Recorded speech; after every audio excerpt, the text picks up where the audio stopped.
People always ask which one's better, formal or informal kinship care. Ha ha ha ha ha. Let's talk about it. Welcome back to my channel. My name's Teisha. Let me know if you like the setup. I'm trying a little bit of things new, so let me know what you think. Anyway, if you're new to my channel, I'm the creator behind Adopted Black Girl, where I talk about my kinship care experience. I'm behind the Dear Adopted Black Girl messages and make this space for adopted Black girls, right? And we talk about adoption. If you're back, welcome. Now, I start out the video with I get asked a lot about informal, formal. What is the best way for kinship care? And there really isn't a best practice or so. It's really after you participate in kinship care and you have someone new within your household, from a kinship care perspective, what do I find works and what do I find doesn't work? So the way to start this video, and I have my notes, I keep everything in Google Keep. Google Keep has honestly changed the game for me. So for sure, definitely get it. So let's start with the difference between informal and formal. When it comes to informal kinship care, the only difference from formal is that you are not going through the legal system. Informal kinship care looks like you were raised by your grandfather or your grandmother or anyone in your family, but those are the two that's kind of most common. And there's this mentality from the Black family of it takes a village. So you don't go through any legal system. There really isn't a raising plan or manual in place. Boundaries kind of aren't set and it's like kind of go as it happens. And you end up either going to the same school in your same districts. Now what comes with informal kinship care is can be lots of secrets. Because the things that should be in place, like boundaries, visitation, financial needs, aren't really discussed. It's more so, can you look after my child while I'm going through this time? And as someone that is a kinship care adoptee and going through the formal process, I just saw firsthand what it was like for family members to pick and choose if they still wanted to raise one of my siblings or not. And I really didn't like seeing that. So that's informal. And it really doesn't have to follow the 5 to 7 degrees limit as formal kinship care does. It's anyone in the family. We good?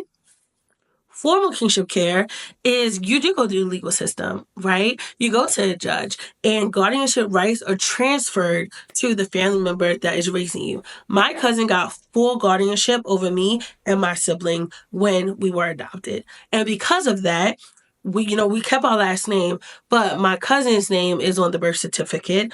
All guardianship rights, like if I got in any trouble, anything at all, she was the primary parent. She was in charge of making sure all our financial needs were set. She may have gotten assistance from the government. I'm not sure on that front, but I also was eligible for scholarships within the state of Maryland, scholarships from, Maryland's 211. I was eligible for different things while I was in college, like food assistance, tuition assistance, etc., because there was documentation that, yes, I was adopted and I wasn't under the state, but I was adopted and guardianship rights were transferred to my cousin. That is the primary difference. And because my cousin was in the 5 to 7 degree mark for my birth parent, my birth mom, to be exact, I was able to be raised by her. Is there a healthy way? Is there like a healthier way? And I know we talk about this often and people ask me, is just, you have to be able to trust the person that's raising your child. When it comes to kinship care, and I can speak like, dear adopted Black girl, if you're watching this and you're a kinship adoptee, what are some of the things that we wish we had or like we missed in the household, right? And we had other siblings, we want to see those siblings. Not just on holidays, not just on events, but daily and weekly, and dare I say daily, excuse me. So it's those important things and nuances. I always say that I didn't have conversations about emotional regulation growing up. And so for me, I had to learn that on my own. And it was pretty tough navigating schools.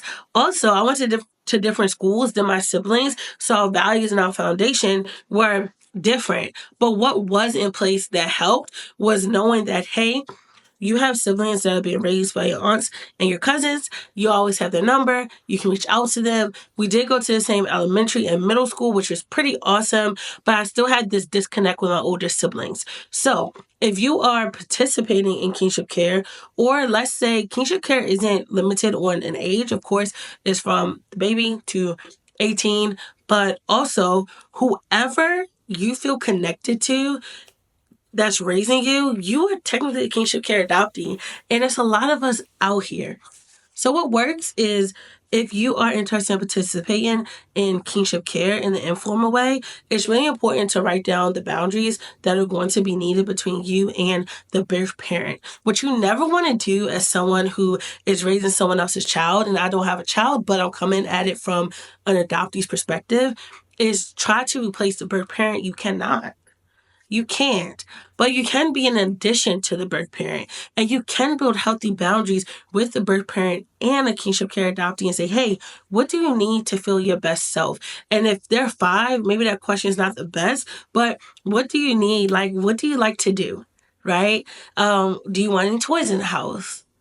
What's going to make you happy today? A 5-year-old can understand that, right? So understanding how the birth parent wants to be respected is huge. And having those conversations aren't always encouraged, but I want to encourage you to have those conversations. Another thing that works well is writing down what the birth parent wants their child to know. As for me, my mom was, she survived substance abuse. So she was going through that at that time. I was a baby. I was under 5. I had no idea. Y'all had no idea she was going through that, right? But my adopted mom made sure I knew who she was. She also made sure that I knew like some of her traits, but we didn't go really in depth about that. So what is it that the birth parent wants to teach their child, and how are you enforcing that in the household? Remember, you're not replacing, you are addition to help and build and to grow and to raise such a dynamic and beautiful individual. That is an honor in itself for someone to trust you to do that. And kinship care is the best because okay. Yeah, actually, it is because they're still within a family and they get to see themselves, this culture, the similarities, all of the above, right? So asking what the birth parent wants to teach their child. And 3, being open and honest. Do not keep secrets. And I'm talking about secrets as if telling them, inaccurate misinformation about their parent, even if the parent hurts you. Remember, the relationship you have, there are 3 different ones happening here. There's you and the birth parent and their child, and then you and the child that you're raising. And let's say a teenager comes into your care, you really have to take parenting classes, see how your communication styles work out. You have to be very, very intentional, because what you don't want to do is create harm. And when we're more intentional, we have more healthier impact. And so that's what I think can help with the informal care. With formal care, the court kind of does it for you. We sign documents, so it's very clear who's raising who. Visitation is open. I could always see my birth mom if I wanted to, but my adoptive cousin was mom, oh my gosh, I keep doing the terms, but she was very adamant about understanding the nuances of when it would be healthy for me to see her, when it wouldn't, because she was facing her own demons. And that goes the same for my birth father. I didn't really get closer to him until college, and then we grew apart, and now we're getting closer again. So it was always going to be a roller coaster, but how can you make it easier, right? One of the things I loved about my adopted mom is that she was always upfront about what was going on. And while she had her quirks, one thing she never did was honestly keep secrets. In a way, it was more so other family members keeping secrets and me finding out at the last minute. And being the youngest, that wasn't great. But the court put together, here's the financial need, guardianship rights, and made sure that my birth parents understood everything that was happening.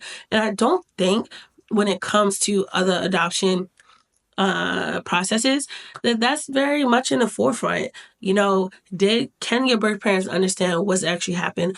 Are they in a coherent state? What does that look like? Everyone doesn't have the same journey, but I think the legal process, when you have great social workers, when you have good judges, kinship care is not a stigma, and we'll do best to, change that narrative. we have a lot to do in this realm. We have a lot to talk about, but informal or formal, I would say if you're not great at communication styles and you know it can get messy, go the formal route and be honest. If you don't trust the legal system and you're trying to figure out what's best for the family until that happens, make sure you have boundaries in place and you have something written. And as far as kinship adoptee to kinship adoptee, whether you're a teenager or a young adult, make sure you communicate your needs in the best way that you can, in a respectful manner that you can, especially if you know that you feel safe in the household, you know it's a healthy environment. Communicate what you need. If you need answers on how to communicate that, let me know. But that is all for this video. Let me know what you think. Always, you can follow me on Instagram at Adopted Black Girl. You can follow me on TikTok and Pinterest. And always go to my site, adoptedblackgirl.com. I'll see y'all next time. Bye.